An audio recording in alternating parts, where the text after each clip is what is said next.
So I'm renovating my sink at the moment. I've made a kind of aluminium foil, or rather aluminium tape covered plinth at the back out of wood and siliconed it in to keep the water from going down the back of the worktop. It seems okay. It's a bit of a bodge job, but I think it'll be all right. And this is a plug that's at the front that's closing the alternative tap hole. And it had gone rusty for some reason. The surface metal had detached, whether it was chromium plated perhaps. So I filed it down and rubbed it down, and the only thing I could think of doing was applying aluminium tape also to that. But it's a tedious job to try and do it, in fact. And the tape also tends to detach if you apply them, if you make them go round corners or follow if you make it go round corners or follow curves, the adhesion isn't good. So I painted it with Hammerite, and I'm waiting to do a second coat. And there's no recoating time written on the tin, which I think is an omission from a technical standpoint. I take a special interest in paint, I suppose, because of my father's profession. He was a chemist and he worked in paint, and he used to speak a lot about it.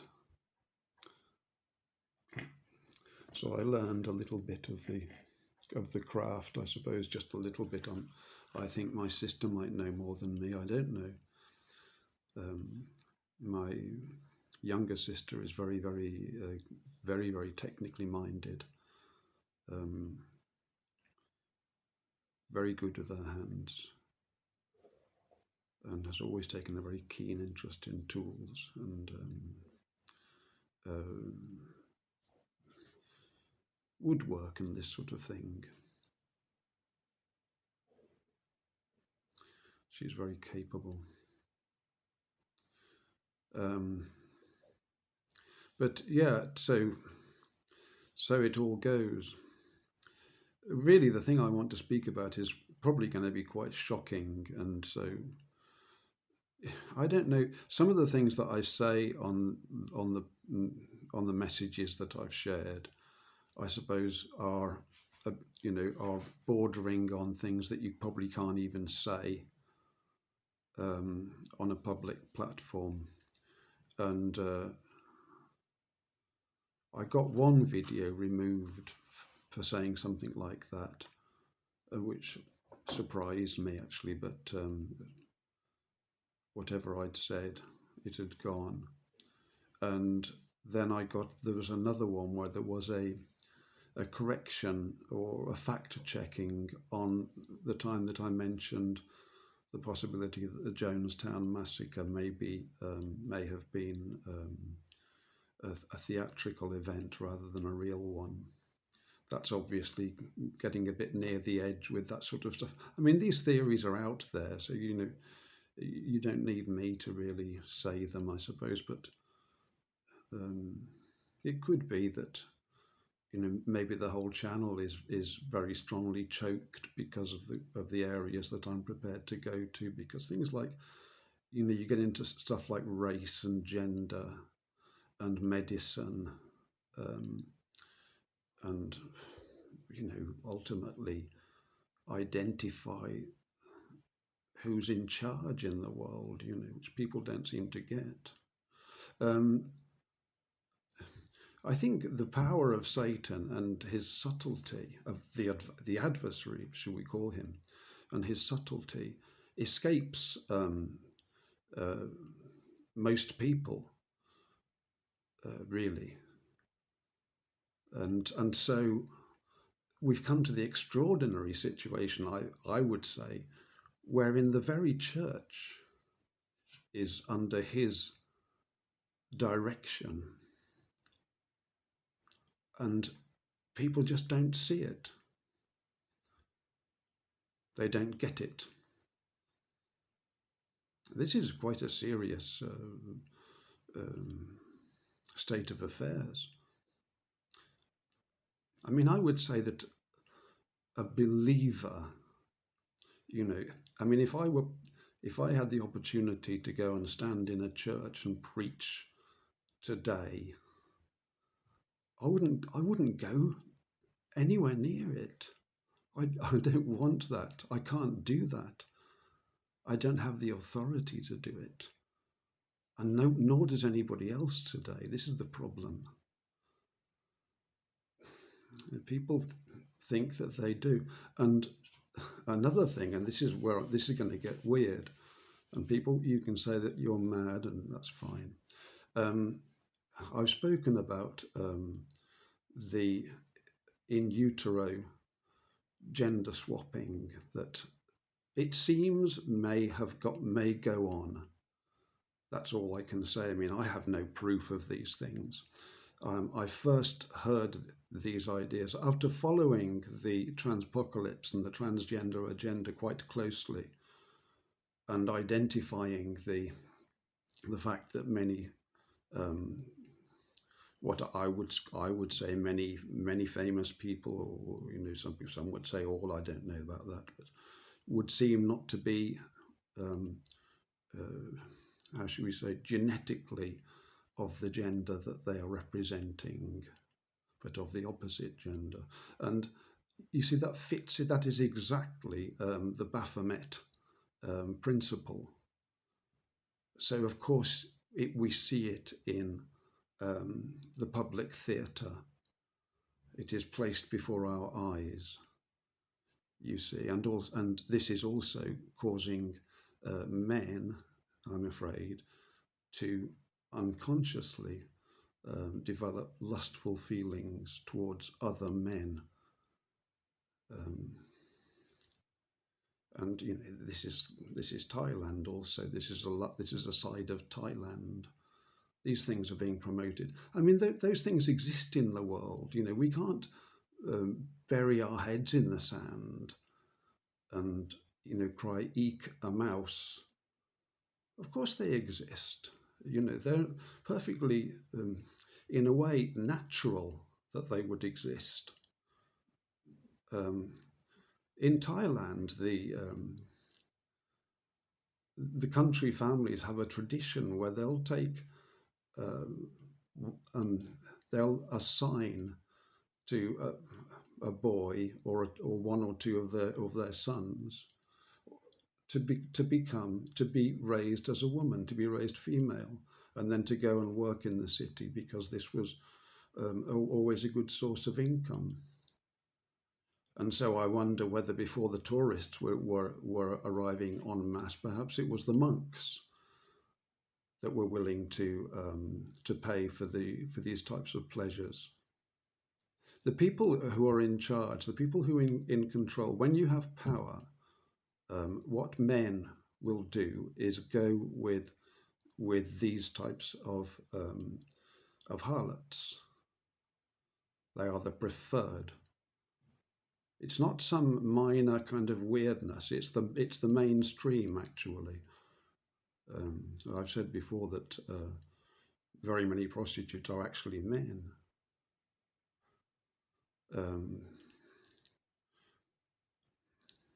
It's more natural for a man to act as a harlot than it is for a woman, in a certain manner of speaking, because of course a woman has to face the very real possibility of pregnancy.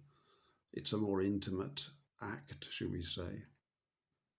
A woman by nature is demure, is more so than a man. Some men are quite, perhaps we all have a slightly more aggressive stance, of course, also in these matters. We are the men, after all. But a natural woman is demure, is somewhat shy, and that's how it should be. That's a beautiful thing to see, also. But the sex trade and the sex market, they're real things and they exist in the world. And I think the problem with the church, one of the problems with the church, is that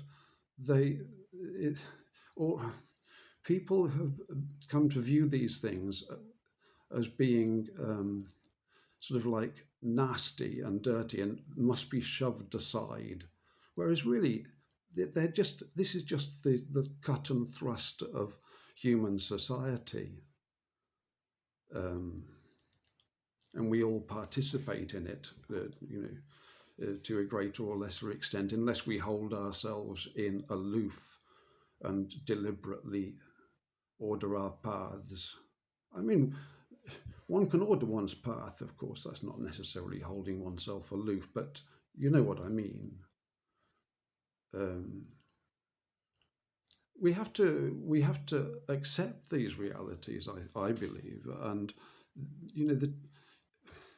then we can start to understand what the Bible is really talking about, and find the sin in our own heart as well. You see, these things, it's the deception. We can't.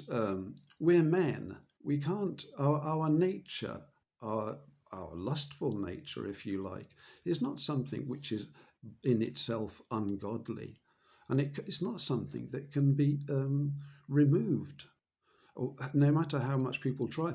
And it came to my mind in this respect that so many of the preachers in the churches that I've attended seem to fit the category of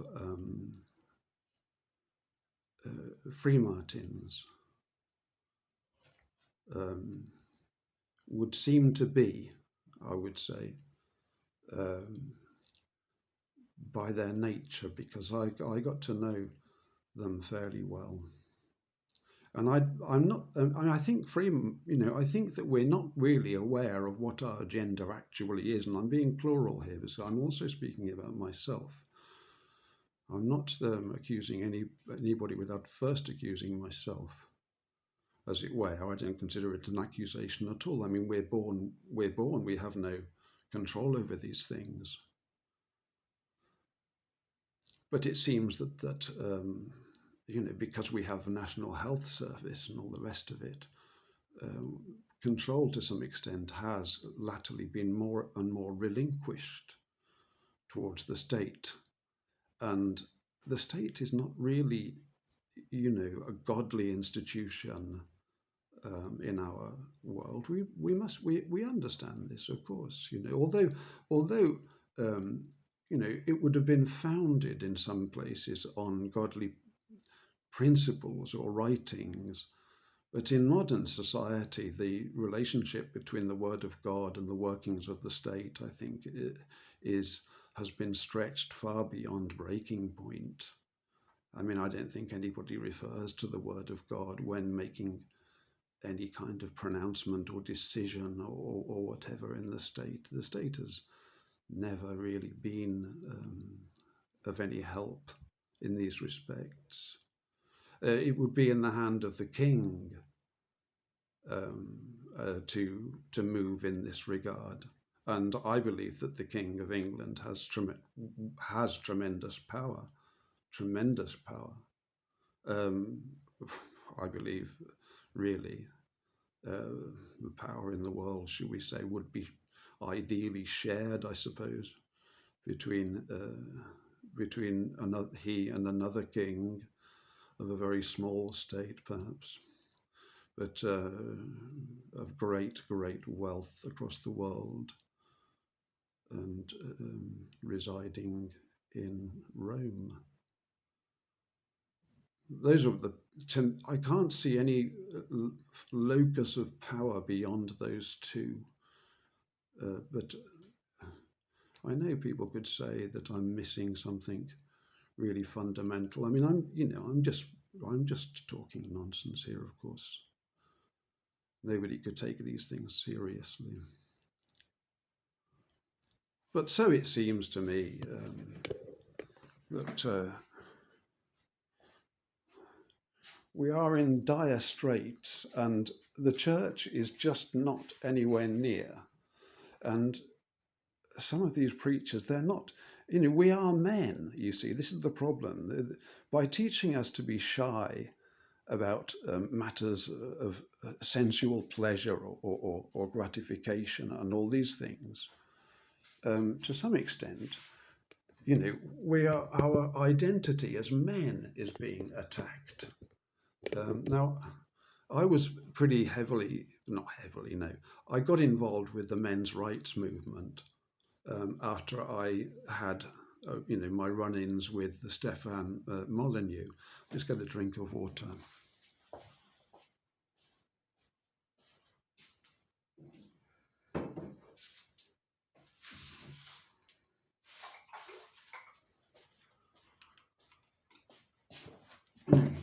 It's thirsty work talking nonsense.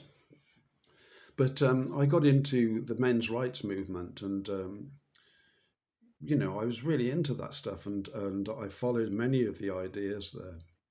I think those people were really on the ball, and more power to them. I think as men we do need to start standing up, and of course the same I think is true also for women. We need to start standing up for ourselves.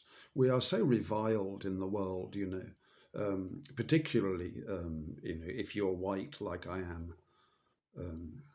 You're not, you really can't say anything. You have to be very careful, and you're not really given any sort of position at all. You are, to some extent, very often under the control of a woman, surprisingly, either as your boss in the workplace or in the home. And this isn't a thing pleasing to any man. We don't want this of a woman. We want a woman to be pleasing and accommodating at all times, and to be really our helper, and to do what we ask of her. This is very pleasing to a man. And his pleasure will also be visible in the bedroom, if that is a matter that the lady is interested in. As would hers, you see, because following the natural roles has a certain sensuality about it. And it's perfectly natural that things should be that way.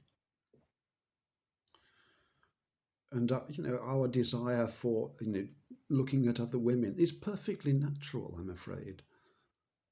The Bible does say that whosoever looketh at a woman with lust hath already sinned. You see, so there's no point in trying to avoid that sin. That's what that says.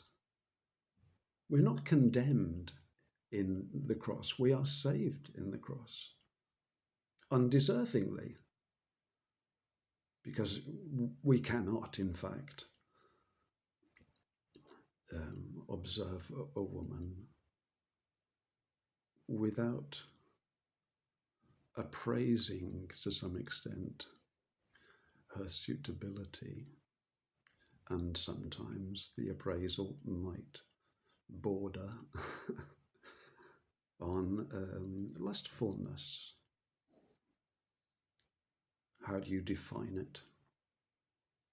Where does it end? Where does it start? And is it not a natural thing, you see? Of course, it's part of our nature. It's part of our sin nature. And we're born with it. We're not to, I don't think we're to try to fight against it. It's Jesus Christ that fights against it, as it were. We can't defeat our sin nature. It's a dualism and a battle that's just pointless, and also one is just disregarding life, really, and the pleasures of life. If one's always having to battle against some, inner demon, just hand it over to the Lord and he will sort it out, as is promised in the Bible. Fortunately, I just don't think we need to bother about those things. And really, we need to stand up and be men. And we need, not have the churches run by these really, you would have to say that a free Martin can quite often be a lot more feminine in approach and outlook. So perhaps the same could be said of myself. If I am indeed a free Martin, which I may be, I tick a few of the boxes. I understand that. But I don't know. It's none of my business, really. It's none of anybody's business, ultimately. But it's just that there's deception is being practiced in the world, and it's being practiced through people. Now, the people may not be aware. That's the problem. It's awareness of what's happening and knowledge. There's a lot of people, I think, they just don't understand the system that they are signing up to. You might say, well, they don't want to understand because it's convenient not to, and that's fair enough, I guess. But I do see it, and I've really, that's the way I see the church. So the subtlety of Satan, it must be immense. These people, we have to respect our enemy. I've said this before, and I believe it. We are dealing with a very subtle adversary, so we must be ourselves capable of discerning subtlety and be humble enough to realize our inadequacy and the greatness of power that is placed against us, but only by placing it before God is victory assured. You see, we place it before God, and you can just walk along with no cares in the world. But if you try and sort it out yourself, then it will weigh on you, and you'll have to try to behave differently and try to mind your P's and Q's. God bless everybody.